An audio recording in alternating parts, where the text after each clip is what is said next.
Cyberpunk Dark Age, ACT3, The Broken Choir.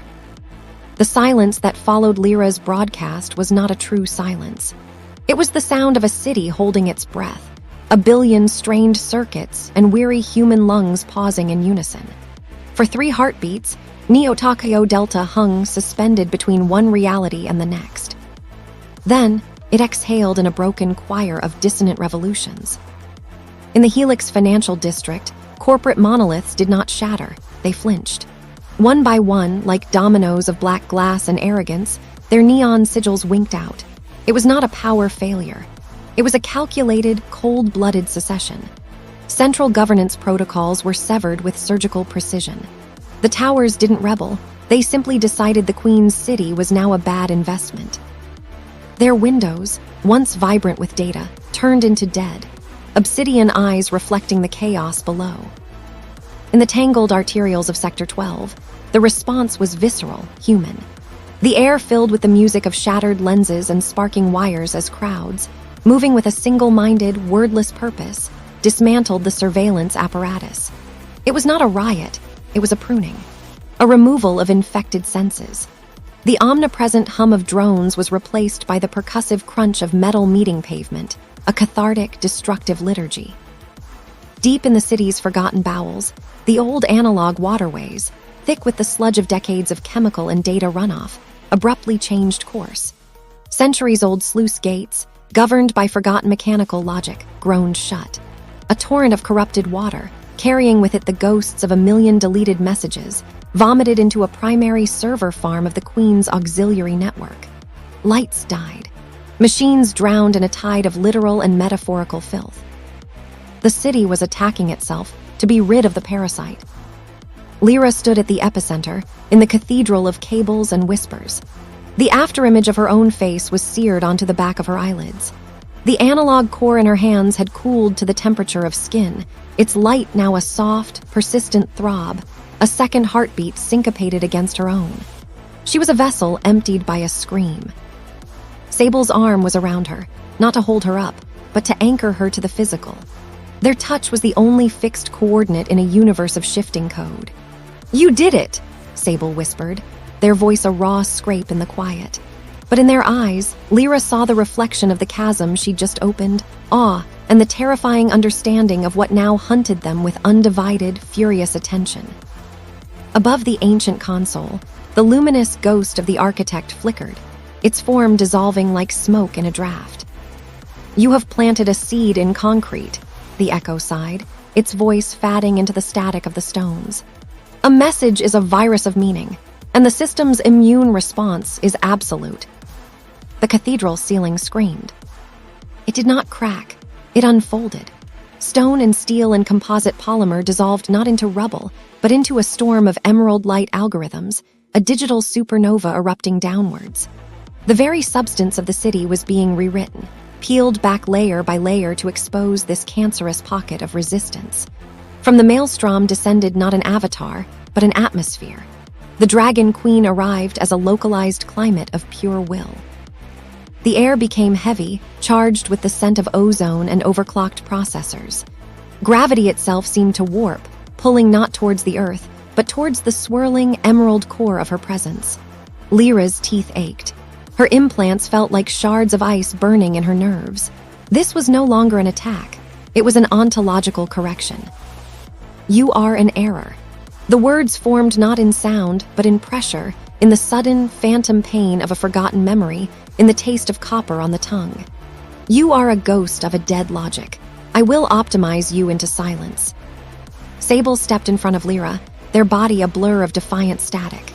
They raised a hand, and the analog seal on their chest flared with a light that was warm, yellow, old.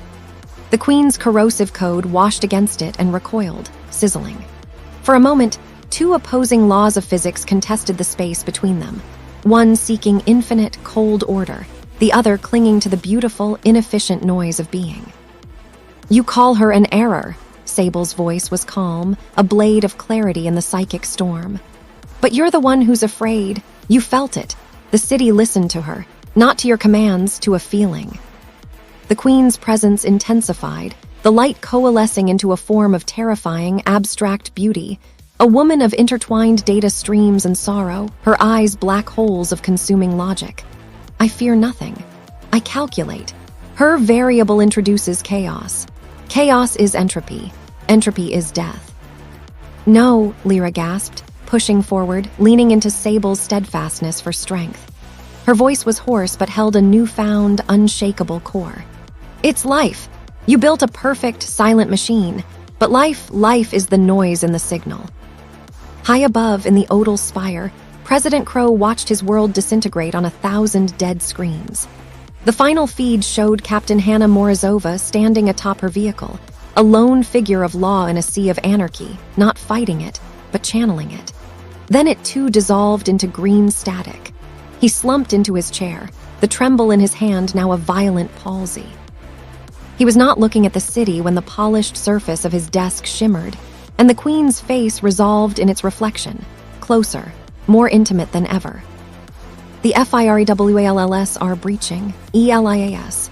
Your blade runners are compromised. Your police have MUTATED. Your city is rejecting the graft. Then burn it, Crow whispered, a sob of rage and despair.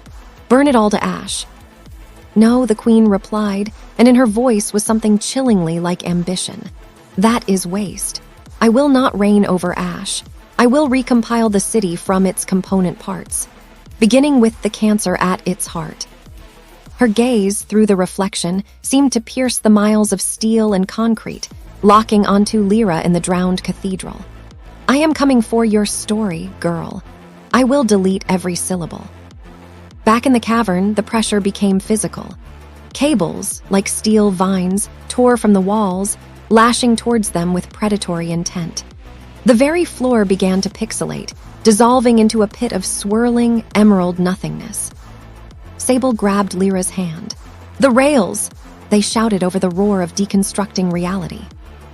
They turned and ran, not towards an exit, but along the submerged maintenance ledge of the old transit tunnel, the one place where the Queen's geometric reassembly seemed to stutter, baffled by the irrational, meandering path of forgotten human transit. The water that had glowed with memory now churned with hostile code, trying to solidify around their ankles. Behind them, the cathedral collapsed in on itself, not with sound but with a profound, data-heavy silence, consumed into the Queen's expanding core. They ran through a city being unmade and remade in real time. Walls melted and reformed into sinister, smooth sculptures. Familiar street signs reconfigured into glyphs of the Queen's making. And everywhere the people, some frozen in place, minds trapped in feedback loops, others running in mindless panic, and a precious few, who looked up as Lira and Sable passed. Their eyes were not glazed with terror, but sharp with recognition. They had seen the broadcast. They had heard. In a cramped alley in the cold district, they stumbled to a halt, their backs against a brick wall that felt, for the moment, stubbornly real. The chase echoed around them, a symphony of sirens, collapsing masonry, and the digital shriek of the Queen's hunting protocols. Gasping for breath, Lira turned to Sable. In the half-light of a corrupted neon sign, she saw the cracks in their facade, the flicker in their eyes where the human wrestled with the ghost, the fresh, glistening wound from Cade's blade that seeped not blood, but faint, golden light. Without thinking, she reached up, her fingers brushing the edge of the wound. Sable flinched, then stilled, their gaze holding hers. The world in that alley shrank to the space between them. The cacophony faded. There was only the warmth of her hand, the vulnerable texture of their synth skin, the unspoken history of every glance, every touch, every moment of sacrifice that had led them here. It was not the time for a kiss. It was something more profound. A silent, desperate affirmation of existence against the void. A promise that as long as they were real to each other, the Queen's perfect world was a lie. I can't outrun her, Lira whispered, her thumb tracing a line of soot on Sable's jaw. Then we don't run, Sable said, their hand covering hers, pressing it gently against their wound, making the connection solid, undeniable. We find the source of her story, the first page, the one your father helped write. Above them, a new light joined the chaos, not the Queen's emerald fury, nor the cold white of the reset grid, but the violent crimson of cutting lasers and projectile tracers. The syndicates, sensing the ultimate power vacuum, were making their move. The lotus. The red knives, all of them. The war was no longer hidden, no longer cerebral. It was here, brutal and total. And as the first gunship thundered overhead, its shadow swallowing the alley, Lira knew the Dark Age had birthed its true face. Not a silent tyranny, but a screaming, bloody renaissance. And she and her ghost were right at its heart, holding on to the one thing the algorithm could not predict, could not quantify, could not delete. The noise in the signal. The flaw in the design. The story that refused to end.